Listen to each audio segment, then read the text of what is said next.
መላበሉ እንደደርሰናል በርኒ አዎ አንድ አድማጭ ማስገብተናል። ሄሎ ሄሎ ጤና ይስጥልን ጄም እንደምን አለ አለ መላበሉኝ ብለህ ቴክስት አድርገህ ነበር። አዎ እስኪ እንስማ ያስጨነቀህን ያሳሰበህን ጉዳይ ያው እንደ ቤተሰብ እንመካከራለን። ምንድነው ያሳሰበህ እስኪ ንገረን። እኔ ያሳሰበኝ ጉዳይ የፍቅር ወይ የትዳር ጉዳይ። ምን ሆነ? ምንድነው? ምን ተፈጠረ? ያው የትዳር መፍራት የፍርሃት ችግር። ትዳርን መፍራት ነው? አዎ ነው ሴት ልጅ መቅረብ መፍራት ነው? አይ ትዳሩ መፍራት። ትቀርባለህ ግን ሴት ልጅ? አይ አልቀርብም ከልጅነትም ጀምሮ በቃ ምንም አልቀርብም። እንዳይናፋር ነው። አይናፋር ነህ? አዎ ስንት አመት ነው? እድሜ ስንት ነው? አሁን 38 38 ወደ 40 እየገባህ ነው። ፍቅረኛ ነበረህ ግን ከዚህ ቀደም? የለኝ። ኖርህ አያውቅም? አያውቅም። ምንድነው የሚያስፈራ? እኔ ፍቅር ማግኘቱ ራስ ከፍቅር ጀምሮ በቃ እስከ መጨረሻው እስከ ትዳሩ ነው። ከፍቅር ጀምሮ ምንም ማናገሩን ልፈራ ማነጋገሩ አይተህ እንደዚህ የተመኘሃት የወደድካት ያፈቀርካት ሴት በአይንስ ቢሆን አጋጥመህ አታውቅም? አለ እንደዛ ቢያጋጥመኝም ግን የአይናፋርነት ስሜት በቃ ደፍሮ የማናገር ሁኔታ እንደዚህ በአይን የወደድካት ስትኖር ሳትነፍስ በቃ እንዲህ እንደወደድክ ይቀራል። እንደዛው ይቀራል። በቃ ማናገር ምንም አንችልበት። ሴቶች ሌሎች ጓደኞች አሉ? የወንድ እንጂ የሴት የለኝም። የወንድ ጓደኞች ግን አሉ? እነሱስ ጓደኛ አላቸው? ፍቅረኛ አላቸው ወይ ትዳር? አዎ እነሱ አላቸው። እኔ ጓደኛ ምለው ወይ አካባቢው ላይ አብሮኝ የሚሰራ ብዙ ጊዜ ሲሆን እነሱ አላቸው። ይሄን ነገርህን ከነሱ ጋር አውርተህበት ተመካክራችሁ ታውቃላችሁ? እነሱ እንደዛ ነው። ምን ይሉሃል? አግባ እያሉ በቃ አፍቅር ከመቼ እያሉ በቃ ይሉሃል? እድሜን ጨረስከው እያሉ። በብቸኝነት ምንድነው በትምህርት ዓለም ከልጅነት ጀምሮ ስታድግ ከሴቶች ጋር የመቀራረብ ነገር አልነበረም? እዛም አልነበረም። በቃ ትምህርትና ስራ ላይ ብቻ ነበር ትኩረት። እንደውም እነሱ ራሱ ይጠይቁኝ ነበር አንዳንዴ። ቤተሰቦች ናቸው? አይ እዛው ለከ የትምህርት ቤት ጓደኛ ለምሳሌ ሴቶቹ ጨርሰን ሁሉም በሚበታተን በምንለያይበት ጊዜ እንደውም መጥቶ እንደ እንግዳ ሁሉ መጥቶ ይጠይቀኝ ነበር። ወንድ ነው ሴት? ሴት ግን እኔ ባል ምንድነው የፍቅር ጓደኛ በፍቅር ምን ብላ ነው? ማነጋገሩ ድፍረት የለም እኮ የጠየቀች በፍቅር ምን ብላ ነው? እንደዛ ነው። እኔ ያው የዕለት በመጀመሪያው ቀን እንደ እንግዳ ስመጣ በግልጽ ባትነግረኝ ሁኔታው እንደዛ ነው። እሷ አይመጣችበት። ምን ሴቶች አሁን ቀርበው ሲያናገሩ እንዴት ነው? ምን ላበላብ ትሆናለህ? የፍርሃት ስሜት ይሰማል። እህት ወንድሞች አሉ? አሉ። ያገባ ፍቅረኛ ያለው ወንድም እህት? አግብተዋል ሁሉ። እኔ ነኝ የመጨረሻው አንተ ነህ። እህቶችን አፈራ ማለት እነሱን አልፋ። ታዲያ ሌሎቹን ሴቶች ምንድነው የሚያስፈራ የዚህን ያክል? ያው ወደ ፍቅር ወደ ትዳሩ አንድ ብሎ መጀመሩ ራሱ። አይ ሁለት ነገር እንትን አረካ። አሁን ትዳርን መፍራት ሌላ ነገር ነው። ትዳር መፍራት የሚባለው ያው ከፍቅር ግንኙነት በኋላ ቢፈጠር ኖርማል ሊሆን ይችላል። ነገር ግን ገና የፍቅር ግንኙነትም ሳይኖር ፍቅረኛም አልነበረህም እስካሁን ባለህ ጊዜና ወይ የፍቅር ግንኙነቱን የምትፈራ ወደፊት በትዳር አብሮ ለመኖር ፍራቻ ስላለብህ ነው አስቀድመህ? በቃ እነሱ እንደዛ በፍቅሩ መምኑ ለመነጋገሩ ስደፍር በቃ አንድ የሆኑ ወደ ትዳሩ ዓለም የገባው መስሎ ነው የሚታይ። እንደፈራ ይጨንቃል አብሮ ከሰው ጋር መኖር ከማታውቀው ከሚመስል ሰው ጋር። ወንድ ጓደኛው ጋር ችግር የለም። ከሱ ጋር እንዴት ትኖራለህ ጎበዝ? ከሴቶቹ ጋር ነው እንጂ በትዳርም በፍቅርም ስትኖር ነው ይጨንቃል። የሚያምረውም ደስ የሚለውም እንደዛ ነው ህይወት የምትጣፍጠው። እንዴ ታዲያ ያው የፍርሃት ነገር ፍርሃት ቀርባቸውም ገና የመጀመሪያ ቀን እንኳን ሳነጋግራቸው በቃ እንዳገባው አድርጌ ነው ማስበው። አንተ ልክ በቃ ኃይሎ ጋር ተብለህ እንደተዳርክ ነው የምትቆጥረው? እንደዛ ነው የሚመስለው። እሺ አሁን በትዳር የሚኖሩ ወንድም እህቶች አሉ አይደለ? አሉ። እንዴት ነው የነሱ ህይወት ስታየው አያስቀናም? ያው እነሱ አንዳንዴም የሚጨቃጨቁት የሚጣሉት አይ እነዚህ ነገሮች ምናልባት ተጽዕኖ አድርገውብህ ከሆነ እሺ ቤትስ በእናትና በአባት በዘመዶች አክስት አጎቶች ምናምን ካሉ ጎረቤት ካለ አሁን ትዳርን ስትስለው የሆነ በጣም የሚያስጨንቅ ነገር አድርገህ ነው የምትስለው? በቃ እንትን አሁን አንዳንዴ ለምሳሌ ብዙ ጊዜ አሁን ሌሎች ሬዲዮ ፕሮግራምም ስሰማ በቃ አብዛኛው በቃ ፍቺ ጻብ ነው የሚሰማው። በየቦታው ጎረቤት ይንጫጫ ነው የሚሰማው። ኧረ ተው የኛን ፕሮግራም አሁን ትሰማ ነበር? እኛ ጋር ፍቅር በፍቅር ነው አብዛኛው ያሰማም ማለት ነው። እንደኛ ጋር አሁን እዚህ መተው የጋብቻ ጥያቄ ሲያቀርቡ ያሳለፉትን የፍቅር ህይወት ሲያቀርቡ አልሰማም? ሰምቻለሁ። እንደውም እና እሱ አሁን እሱ ላይ እኔ እንደውም እንትን በስህተት ነው እንደውም መላበሉኝ ልለኝ ነበር። በስህተት ነው ፌርማታ ላይ ነበር መመዝገብ ነበር። አሁን እኮ ፌርማታውን ብትመዘገብ ሴቶቹ ሲያናግሩህ እንደዚህ ላበላብ የምትሆን ከሆነ እንዴት ሆነ ይሆናል?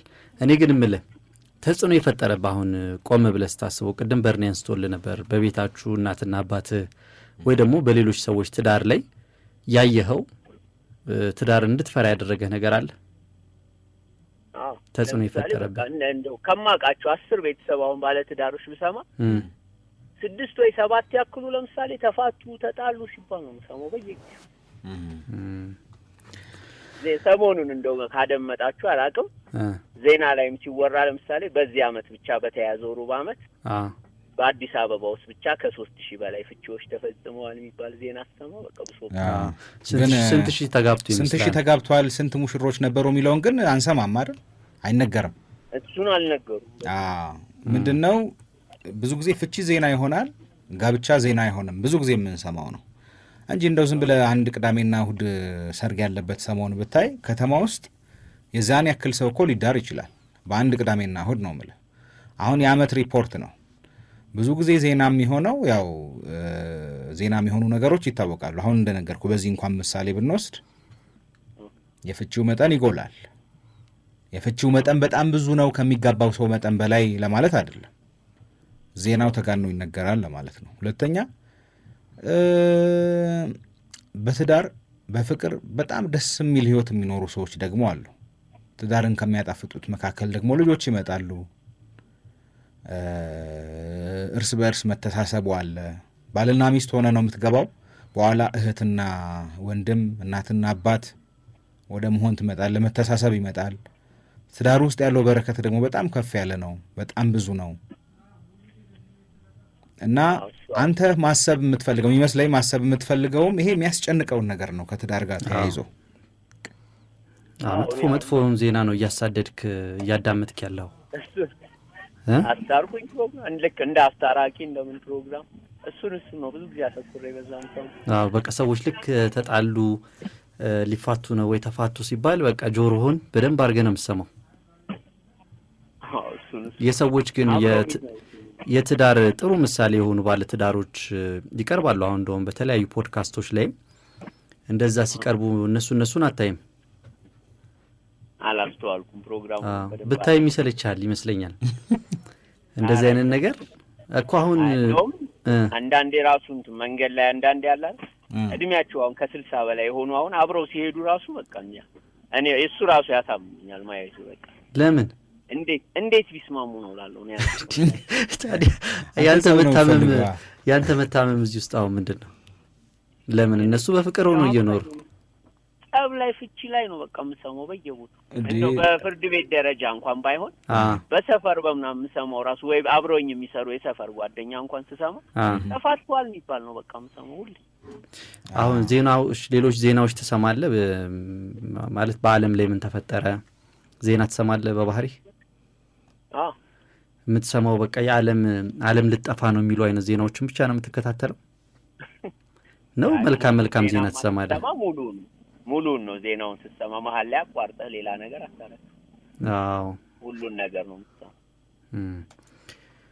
አዎ መጀመሪያ አሁን እንግዲህ አንተ የሚታየኝ ነገር አንተ በደንብ ባለሙያ ያስፈልጋል። ጉዳዩ በጣም ሲሪየስ ነው፣ አሳሳቢ ይመስለኛል። ምናልባት እኛ ሁሌም እንደምንለው ባለሙያዎች አይደለንም፣ ግን እንደ ወንድማችን ሆነን ስናይ ከኛም በላይ የሆነ ነገር ያለ ይመስለኛልና ባለሙያ ያስፈልጋል። ከዛ ውጭ ግን እኔ በግል የሚታየኝ አንተ ላይ የመጀመሪያው እንደዚህ አይነት የፍቺ ነገሮችን ኔጌቲቮቹን ነገሮችን ብቻ መከታተል በጣም መጥፎ ባህሪ ነው። በጣም በአለም በጣም ስኬታማ ብዙ ትዳሮች አሉ። ዜና አሁን የምትሰማቸው እንደዚህ አይነት ነገሮች በጣም ከብዙ በጣም ጥቂቶቹ ናቸው። እርግጥ ነው ፍቺ ጨምሯል፣ ግን በስኬት ደግሞ ተዋደው ደግሞ የሚኖሩ ደግሞ በጣም በርካቶች ናቸው። ቤተሰብ መስርተው ልጅ ወልደው የሚኖሩ ደግሞ በጣም በርካቶች ናቸው። አንዳንዴ በትዳር እየተኖረ መግባባት ሳይቻል ሲቀር ያው እንደዚህ አይነት ነገር ሊፈጠር ይችላል። ግን በስኬት ደግሞ የሚኖሩ ደግሞ በጣም ብዙዎች ናቸው። እና አሁን አንተ የዜና እንደዚህ በጣም አነፍንፈ የምትሰማቸው ነገሮች እየጎዱህ ነው ያሉት። እንደዚህ አይነት ነገሮችን ብትችል ባትከታተል ባትሰማ እንደዚህ አሁን አንተ የዚህን ያክል ተጽዕኖ የሚያደርግብህ ከሆነ ባትሰማ ጥሩ ነው። ፍቅር በጣም ደስ የሚል ነገር ነው በህይወት። ስለዚህ እሱን ነገር እያጣህ እየሄድክ ነውና የሚታየኝ አንደኛው እሱ ነው። ሁለተኛው ግን ሴቶችን ስትቀርብ አንተ ወዲያው ጨርሰህ ነው የምትቀርበው ስትለንም ስለነበረ ቀጥታ ወደ ትዳር ነው የምትሄደው። ሴት ልጅ ዛሬ ተዋውቀ የምትተዋወቃት ልጅ ሚስት ልትሆን አትችልም። የፍቅር አጋር ግዴታ መሆን የለባትም። በቃ ዛሬ ስትተዋወቅ የሚጠበቅብህ ጓደኛ፣ የወንድ ጓደኞች አሉ አይደል? ልክ እንደዛው ሴት ጓደኞች ሊኖሩ ይችላሉ። በሂደት በመላመድ ስትቀራረቡ ራሱ እየገፋ ይሄዳል። በመላመድ በመገናኘት በማውራት በዛ ሂደት ውስጥ መቀራረቡ፣ መዋደዱ፣ ፍቅር መመስረቱ ቀስ እያለ የሚመጣ ነውና ዛሬ የተቀራረብካትን ልጅ ቀጥታ ወደ ትዳር ከእሷ ጋር ብኖር ብለህ የምታስብ ከሆነ መቼም አትገባም ትዳር ላይ። ግን ቀለል አድርገው ህይወትን ፍቅርን ቀለል አድርገው ተዋወቅ፣ ጓደኛ አድርጋቸው፣ ለሻይ ለቡና ጓደኛ አድርጋቸው። በሂደት እየተቀራረባችሁ ስትሄድ እንግዲህ የሚመጣ ነገር የሚፈጠረውን ደግሞ ታየዋለህ። ሁሉም እንደዛ ነው። እሺ የሚሆነው ፍቅረኛ ያደርጋለሁ ሚስት ያደርጋታለሁ ብሎ የሚቀርብ ሰው የለም። ጓደኛ ተብሎ ነው የሚቀርበው። እሱ ነው የመጀመሪያ ችግር። በቃ ተቃርባቸው የመጀመሪያ ጊዜ በቃ እሷን ያገባው እንደመስሎ ነው የሚታየው።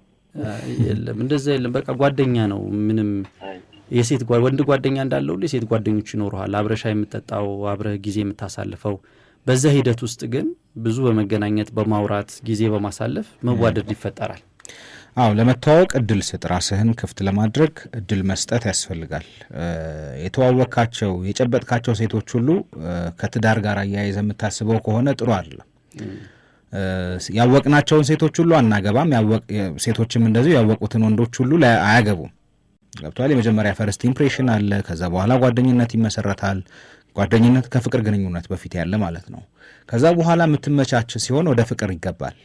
ከዛ በኋላ ነው ትዳር የሚባለው ነገር የሚመጣው። ትዳር በቀላሉ ዝም ብሎ አይገባም። ዘው ተብሎ ትጠናናለህ፣ ባህሪ ለባህሪ ትተያያለህ። ከእሷ ጋር ብኖር እድሜን ከእሷ ጋር ብጨርስ የምታዋጣኝ ሰው ናት ወይ እሷም እንደዛው ተብሎ ነው የሚገባው ትዳር ውስጥና በተቻለ መጠን ራስህን ክፍት ለማድረግ ሞክር። ብዙ ጊዜ ዜና ላይ የሚወጣው ሚዲያ ላይ የሚወጣው ነገር ያው የትኛው ትኩረት እንደሚያገኝ የታወቀ ነው። ከተሳኩ ነገሮች ያልተሳኩ ወይም የተረበሹ ነገሮች ብዙ ትኩረት ይስባሉ፣ ትኩረት ይይዛሉ። በእርግጠኝነት በአመት ውስጥ በአዲስ አበባ ውስጥ ምን ያህል ሰው ጋብቻ መሰረተ በህጋዊ መንገድ ቢባል ከፍቺ ቁጥር አንጻር የፍቺ ቁጥር በጣም ቁጥር እንትን ውስጥ ሊገባ የሚችል አይደለም። በእርግጥ እየጨመረ መጥቶ ሊሆን ይችላል። ነገር ግን የተሳኩ ደግሞ በጣም በርካታ ትዳሮች አሉ እና